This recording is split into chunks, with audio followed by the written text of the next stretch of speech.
Captain Lisa Morrison stood tall in her crisp blue uniform as she faced the 6 alien representatives of the Galactic Council. The meeting room on the neutral space station was cold, both in temperature and atmosphere. For 97 days, the human delegation had tried to negotiate fair terms for Earth's place in galactic society.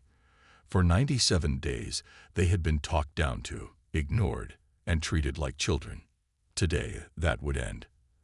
Ambassadors of the Council, I bring a message from Earth Central Command, Lisa said, her voice clear and steady. The small translator device at her collar converted her words into the 6 different languages of the Council members. The Xerlian representative, Ambassador Krell, blinked his 3 eyes slowly. His blue skin seemed to glow under the harsh lights. "Proceed, Captain," he said in a tone that suggested he was doing her a great favor by listening. Lisa took a deep breath. As of 800 Earth Standard Time, humanity is officially withdrawing from all peace negotiations with the Galactic Council. The room went silent. Then all 6 aliens began speaking at once. The Vorn representative slammed his scaled fist on the table. The Meridian delegate's color changed from green to bright orange. Ambassador Krell raised his long, thin hand for silence. "Captain Morrison, surely you understand this is a grave mistake. The protection of the Council is not offered lightly. Without our support, Earth will be vulnerable to various unpleasant elements in this sector." Lisa smiled slightly. "We appreciate your concern, Ambassador.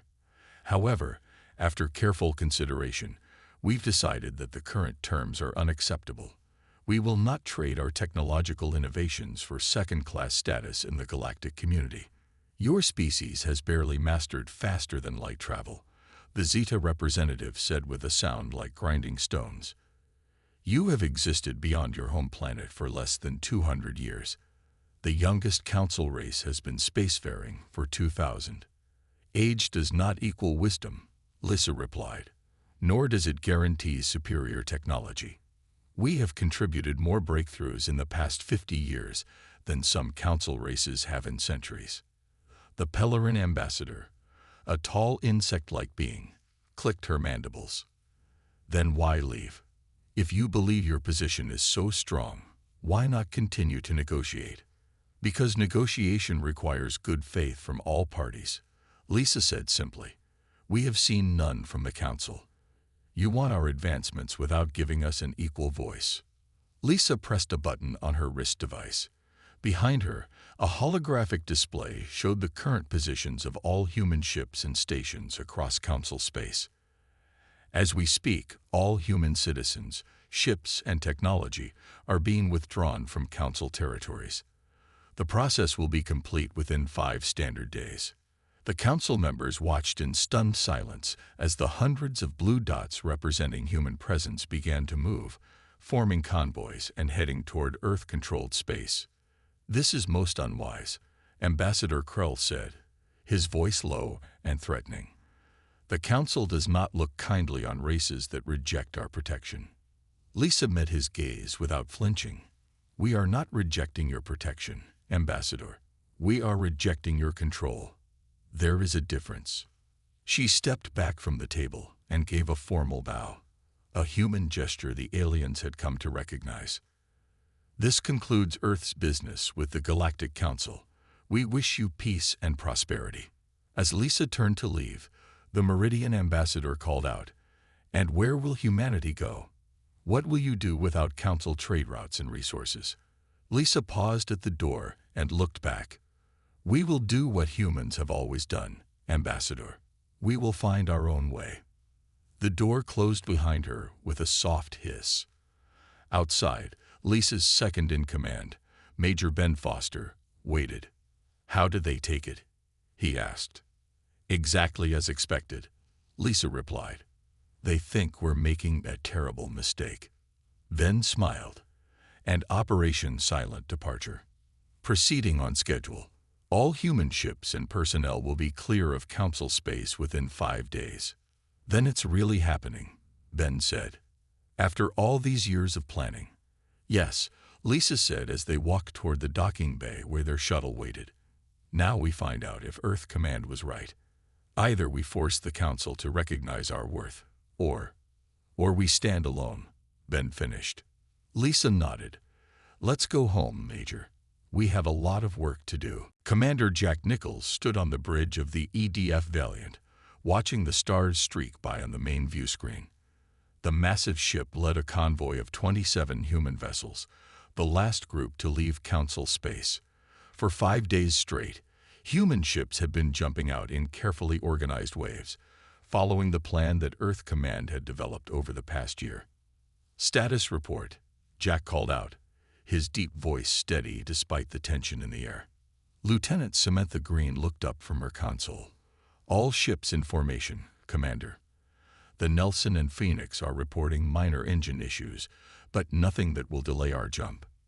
Jack nodded. Operation Silent Departure was proceeding exactly as planned. When Earth had first suggested withdrawing from Council space, many had thought it impossible. There were over 10,000 human citizens spread across 17 Council worlds, not to mention hundreds of ships and dozens of research stations. Yet here they were, making the final exit with military precision. Message from Council Enforcement, called out Communications Officer Paul Davis. They're demanding we stop for inspection before leaving the sector. Jack smiled slightly. Send the standard response. Paul nodded and transmitted the pre-approved message. Under Article 17 of the Free Transit Accord, we respectfully decline inspection, as we are traveling in formation on a direct exit vector. The Council had written that law themselves, never imagining it would be used against them. Council ships changing course, warned Tactical Officer Rita Johnson. 3 patrol cruisers moving to intercept. Hold steady, Jack ordered. They're just trying to intimidate us. They won't fire. The bridge crew watched nervously as the alien vessels approached, their distinctive wing-like structures glowing with energy signatures. 6 minutes to FTL jump point, Samantha announced. Jack opened a channel to the entire convoy. All ships maintain course and speed. Prepare jump engines. We leave together. On the tactical display, the Council ships moved closer, their weapons systems powering up. A clear threat, but one Jack knew they wouldn't follow through on. The Council valued appearance above all else. They would posture and threaten, but attacking a peaceful convoy would violate their own cherished laws. Council flagships now within weapons range. Rita reported, her voice tight. 4 minutes to jump point. Jack stood calmly, hands clasped behind his back. This was the most dangerous moment, the point where nervous captains might panic and break formation, or trigger-happy Council commanders might decide to make an example of a human ship. His personal console beeped. It was a private message from Admiral Patel at Earth Command. Steady, Jack. You're nearly there. The rest of the fleet is home safe. The Council ships drew even closer, now running parallel to the human convoy. They're scanning our ships, Paul said. Deep scans, looking at cargo and technology signatures. Of course they were.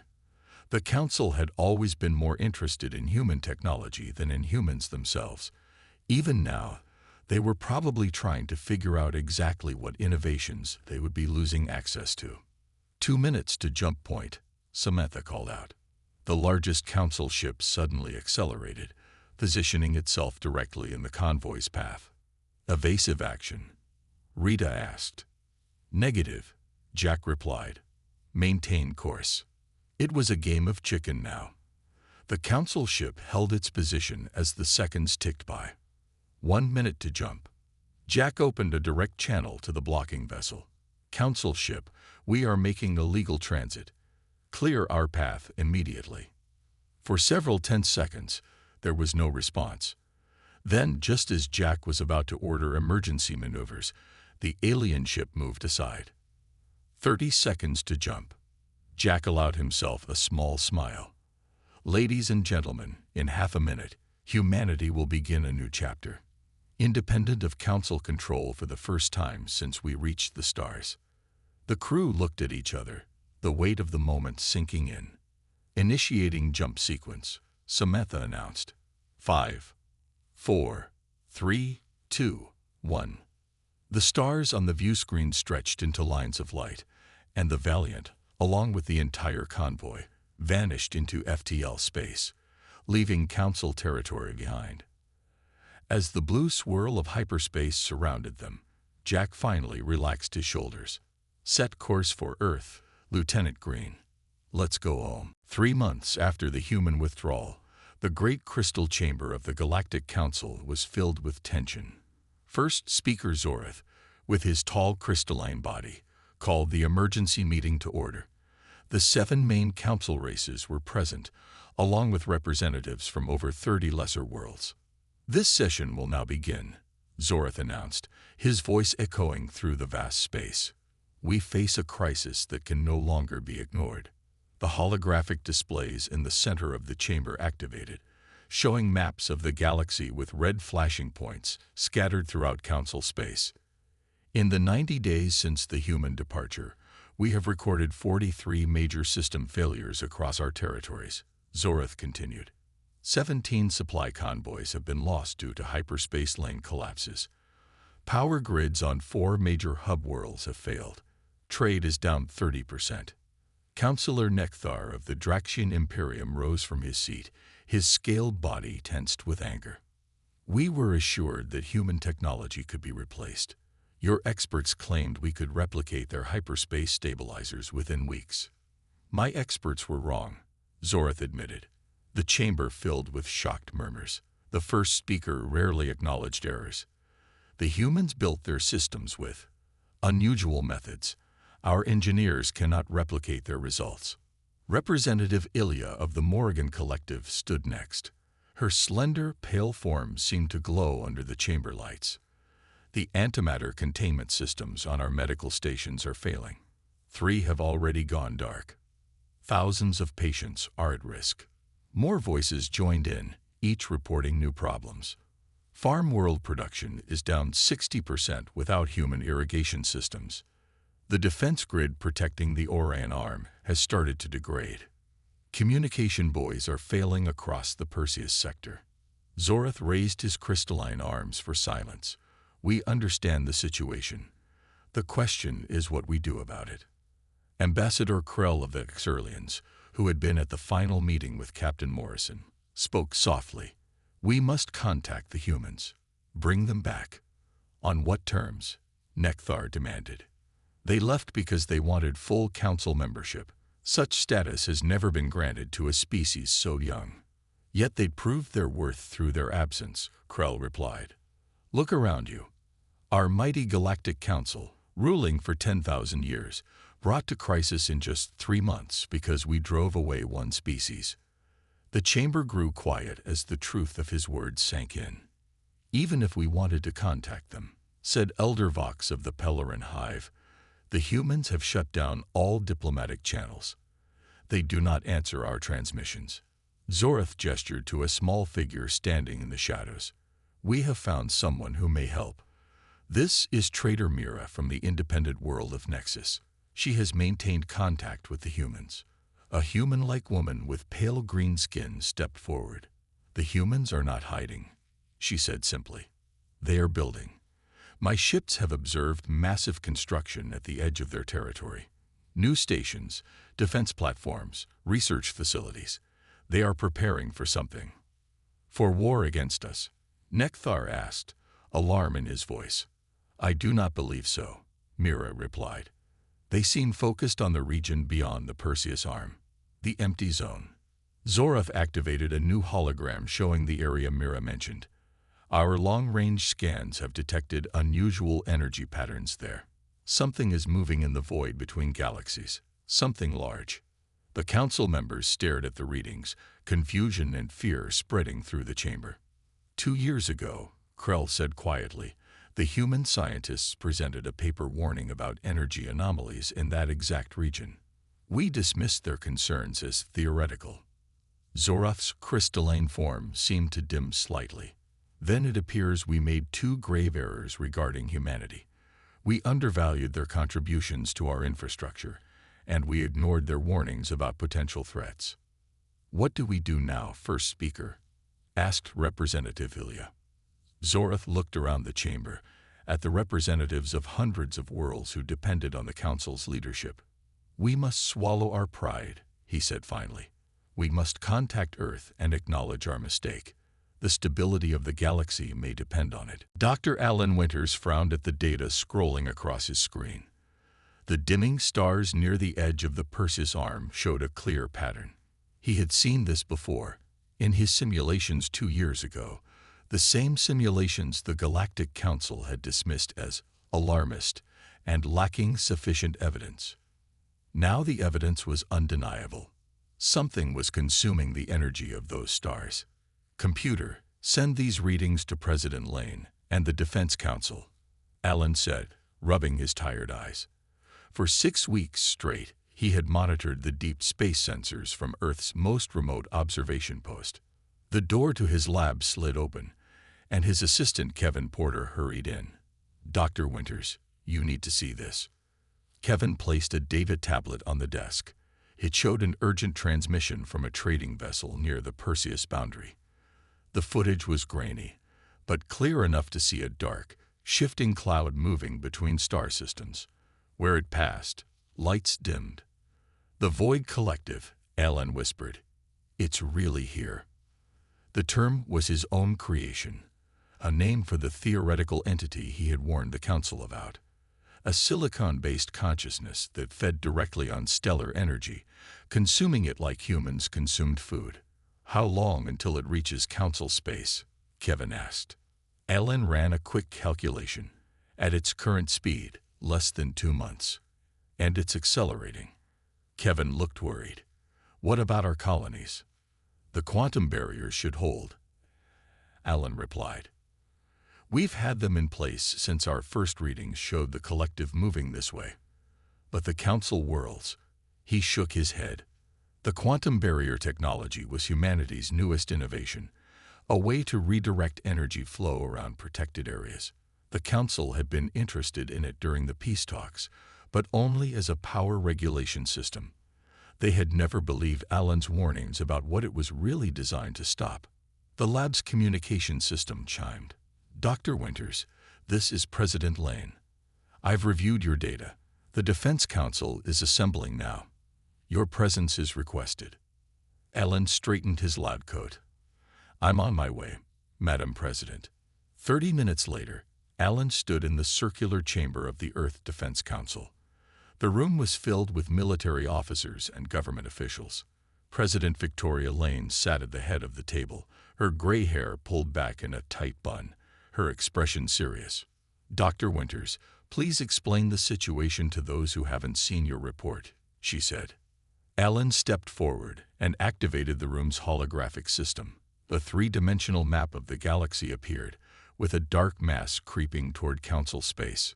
"What we're seeing is exactly what I predicted in my paper 2 years ago," he explained. "The Void Collective is a non-organic life form that feeds on stellar energy.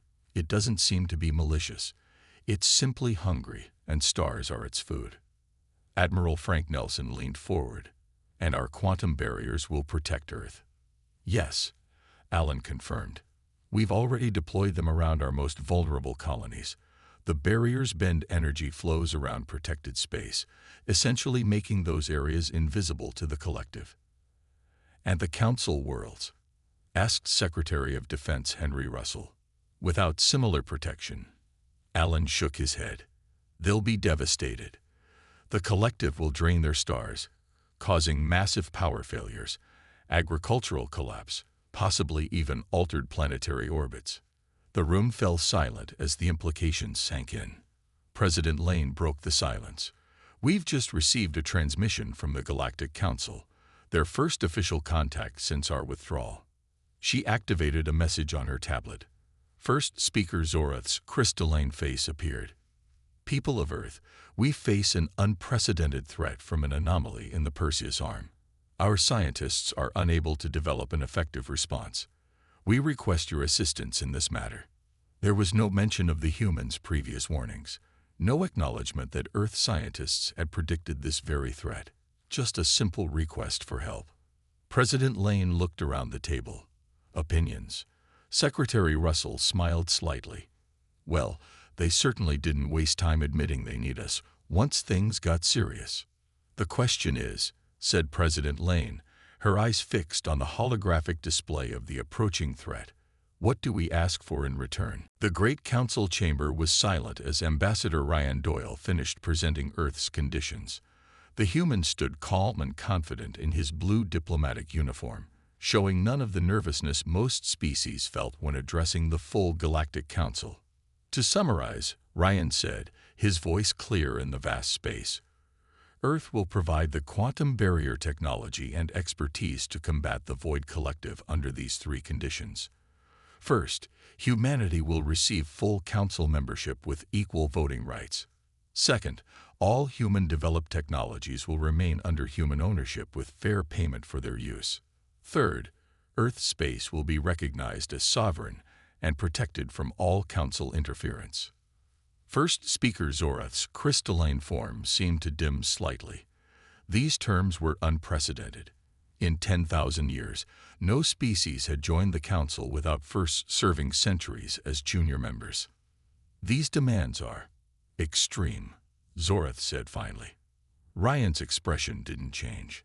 They are the same terms we requested during the peace talks 3 months ago. The only difference is that now you understand their value. Ambassador Krell of the Exurlians leaned forward, his blue skin reflecting the chamber lights. How do we know your technology will work against this threat? We have only your word that these quantum barriers are effective. Ryan touched a control on his wrist device. The central holographic display changed to show 3 human colony systems directly in the path the Void Collective had been following. Because we've already stopped them at our borders, Ryan said simply. These colonies would have been the first consumed. Our barriers have redirected the collective around them. The display showed the dark mass that represented the collective flowing around the protected systems like water around rocks in a stream.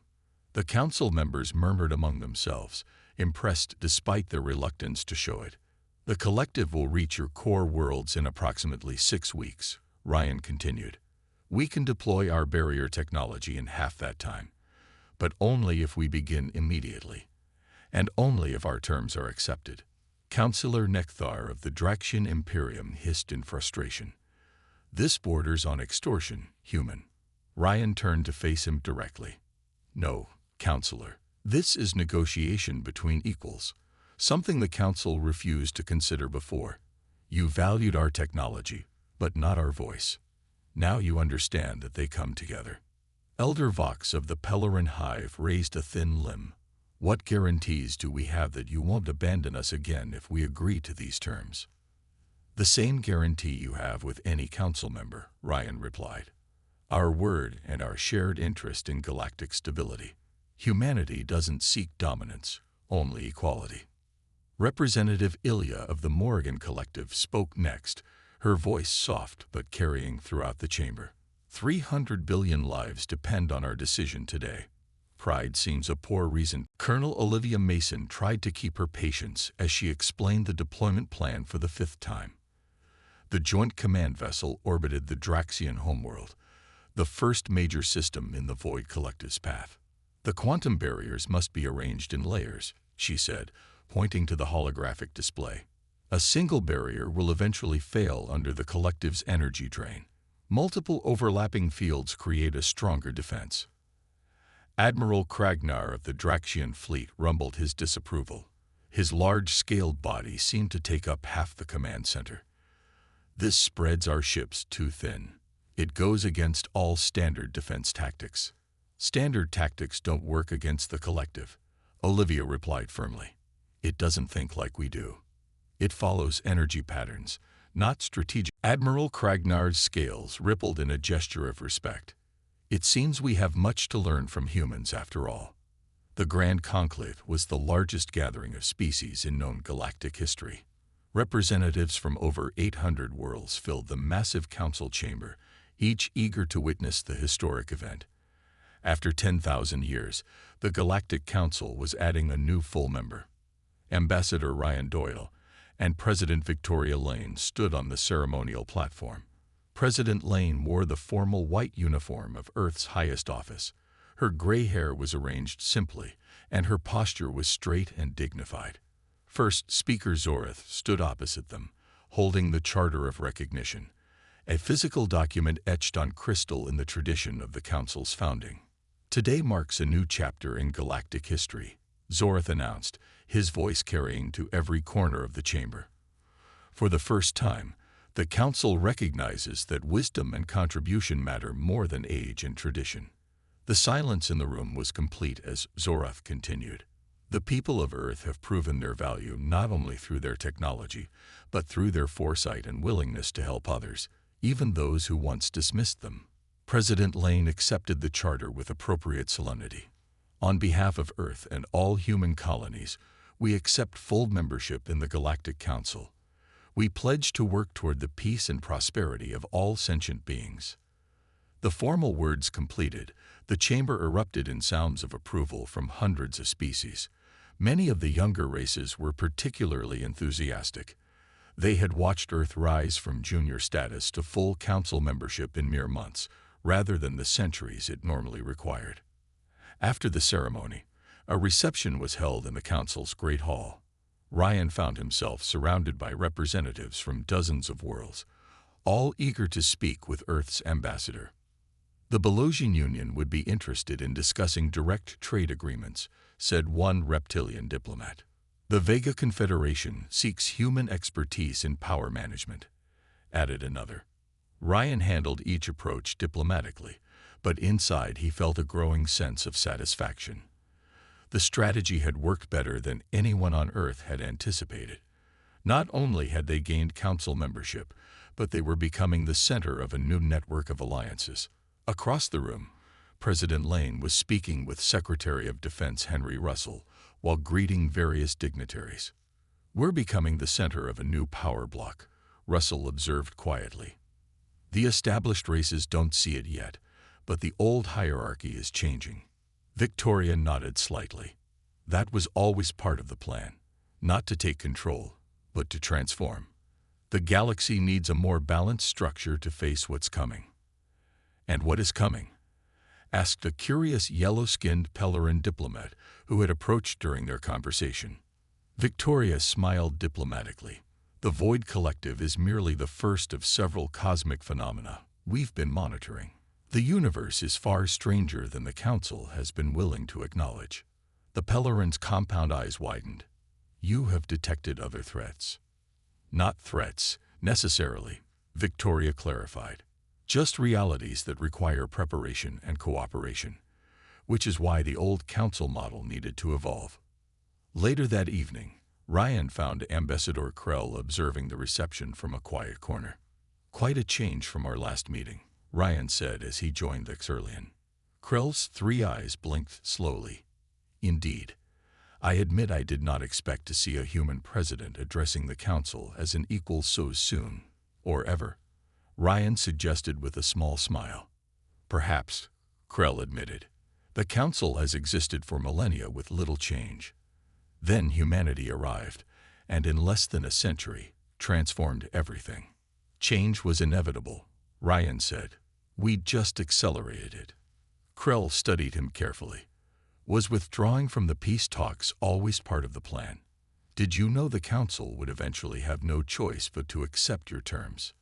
Ryan looked out at the gathering, where humans now mingled freely with hundreds of alien species as equals.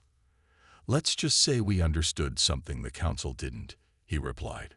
"Sometimes you have to walk away to show your true value." Krell made a sound that might have been laughter. "A dangerous gamble." "The best kind," Ryan said. "The kind that changes the galaxy." 1 year after humanity's return to Council space, the galaxy had changed in ways few could have imagined. The human-led alliance of independent systems had become a powerful group within the Council, bringing together 23 species who believed in scientific progress and mutual defense. Captain Lisa Morrison stood on the observation deck of the EDF Horizon, Earth's most advanced exploration vessel. Through the wide viewport, she watched her crew prepare for their historic mission beyond known space. The sleek ship gleamed under the starlight, its quantum engines ready to take them farther than any Council vessel had ever traveled. "Everything is ready, Captain," said Commander Peter Wright as he joined her at the viewport. "All systems check out. The alien science team is settled in their quarters." Lisa nodded, feeling a sense of satisfaction as she looked at the ship that represented everything humanity had fought for. 1 year ago, she had delivered Earth's withdrawal from the peace talks. Now, she commanded a vessel carrying representatives from 23 species, including several former Council founders who had joined the Human Alliance. "Hard to believe how much has changed," she said. "Because of you," Peter replied. "Your stand against the Council started all this." Lisa shook her head. "I just delivered the message. It was Earth's plan all along. We needed the Council to see our true value." She turned from the viewport and walked toward the bridge, Peter following beside her. Crew members from various species nodded respectfully as they passed. The Horizon's mission represented the new galactic order, exploration driven by cooperation rather than competition. On the bridge, Lieutenant Kyle Reeves looked up from the command console. "All departments report ready, Captain. Departure clearance received from Starbase 7. Lisa took her seat in the captain's chair, feeling its comfortable support. Around her, the bridge crew, human and alien alike, waited for her orders. The Horizon's mission would take them beyond the Perseus Arm, into regions the Council had always considered too dangerous to explore. "Communications, send our final status report to Earth Command and the Alliance headquarters," she ordered. "Message sent, Captain," replied Communications Officer Diane Miller. Lisa looked around at her diverse crew.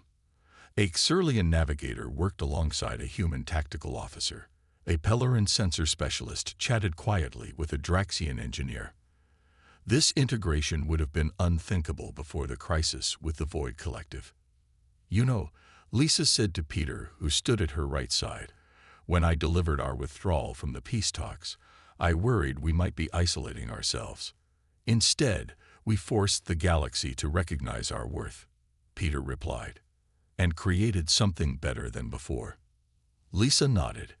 "The Council's mistake became our opportunity. And now we're making history again," Peter added. "First ship to explore beyond the Perseus barrier." Lisa smiled. "That's what humans do best, Commander. We push boundaries." She pressed a button on her chair arm, activating the ship-wide communication system. "Attention all hands. This is Captain Morrison. In 5 minutes, we embark on humanity's greatest journey of exploration. 1 year ago, Earth stood alone. Today, we lead a new alliance into the unknown. I'm proud of what we've accomplished together." She paused, looking at the stars visible through the bridge viewport. "Our mission is to explore, to learn, and to forge new connections beyond known space. This is what humanity has always done best. Not conquest, not domination, but discovery and cooperation." Lisa released the communication button and turned to her flight controller. "Lieutenant Reeves, take us beyond the barrier." "Aye, Captain," Kyle replied, his fingers dancing across the controls. Course laid in. Quantum engines engaging. The Horizon's powerful engines hummed to life. The stars on the view screen began to stretch into lines of light. Quantum transition in 3, 2, 1. In a flash of blue-white energy, the ship vanished from known space, carrying humanity's spirit of exploration into the unknown. As the Horizon leaped into the darkness beyond the Perseus barrier, Lisa thought about the journey that had brought them here. The Council's dismissal of humanity had been meant to keep them in their place. Instead, it had sparked a transformation that changed the galaxy forever. Sometimes the greatest victories came not from fighting, but from walking away, and then returning on your own terms.